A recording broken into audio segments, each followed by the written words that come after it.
All right, let's dive right in. We're tracking a story that has just opened up a brand new and really volatile front in the Middle East. It feels like all the pieces on the board have suddenly shifted, and the stakes, they're higher than ever. So let's break down exactly what is going on. And this right here is the headline that really grabbed everyone's attention. I mean, this is so much more than just a new development. It signals a fundamental change in the game. What was a regional conflict is now showing some serious signs of spilling over, and that could have ramifications for all of us, globally. So, the big question is, how did we get to this point?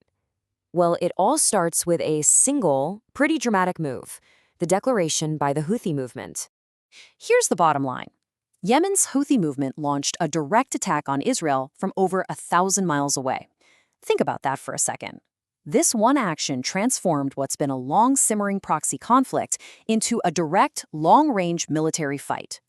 And just listen to the specific words they used here. The Houthi spokesperson didn't try to frame this as some kind of symbolic gesture. Nope.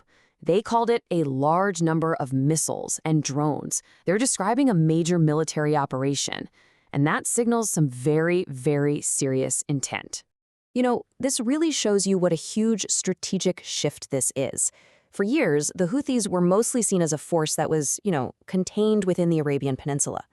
By launching these attacks, they've just shown the world a brand new capability to project power way beyond their usual turf, officially jumping into a much, much bigger conflict. Now, an action of this magnitude was absolutely going to trigger a reaction. And boy, did it ever. A global superpower has now entered the fray, and that changes the calculus for everyone involved. So here you can see the official reasons coming from both sides. The Houthis are saying their actions are all about solidarity. Meanwhile, the United States is framing its response as being about regional security and, crucially, protecting global trade. It's a defensive move the Pentagon calls integrated deterrence, basically using a strong military presence to try and stop a conflict from getting any wider. And that response came fast. The Pentagon didn't just put out a statement, they deployed actual forces to the region. And not just any forces, but a U.S. Marine unit. That's a very real, very tangible show of force. So what in the world is an MEU? Well, it's not just a squad of soldiers. Think of it more like a self-contained military Swiss Army knife. It's got air, ground, and logistics power all rolled into one. It can handle amphibious assaults, evacuations, you name it. So sending an MEU is a very clear signal that you're serious and ready for pretty much any scenario. Okay, so we've got the players and we know their stated motives. But let's zoom out and look at the bigger picture. Why does this matter on a global scale? This is where we really get into the strategic chess game. The really critical point here is the creation of what's called a multi-front challenge. See, regional defense systems, like Israel's famous Iron Dome, are incredibly advanced, but they were mostly designed to counter threats from specific, known directions. These Houthi attacks from the south add a whole new, unexpected angle. It forces defenders to stretch their resources and their attention dangerously thin. So this new front creates three immediate and very distinct threats. First, you've got the continuous strain on those incredibly expensive defense systems. Second, it poses a direct, persistent danger to one of the world's busiest shipping lanes. And third, it specifically puts the Bab al-Mandeb Strait at risk. That's a super narrow waterway where any disruption could absolutely cripple global trade.